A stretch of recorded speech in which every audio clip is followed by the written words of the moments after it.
In this video, you'll learn how to connect your Phantom wallet to Binance.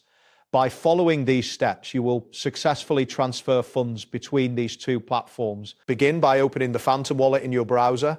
Locate the browser tab where you have the wallet installed, or search for Phantom wallet in your preferred search engine to access the official site.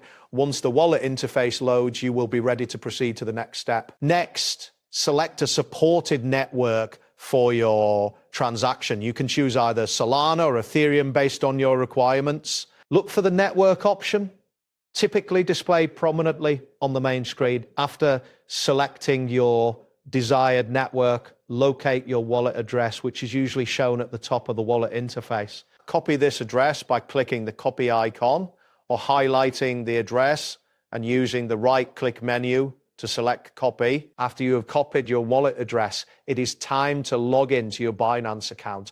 Open a new tab in your browser and navigate to the Binance login page. Enter your credentials, including your email and password, then click the login button.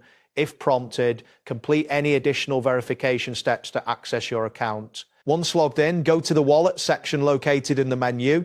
From there, select withdraw to initiate the process of transferring funds. You will be directed to a withdrawal details. At this point, paste your Phantom wallet address into the withdrawal address field.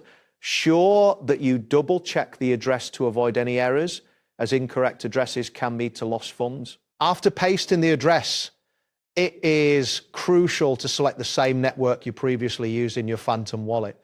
This helps ensure that the funds transfer correctly between the two wallets. Finally, enter the amount you wish to withdraw and review all the details before confirming the transaction.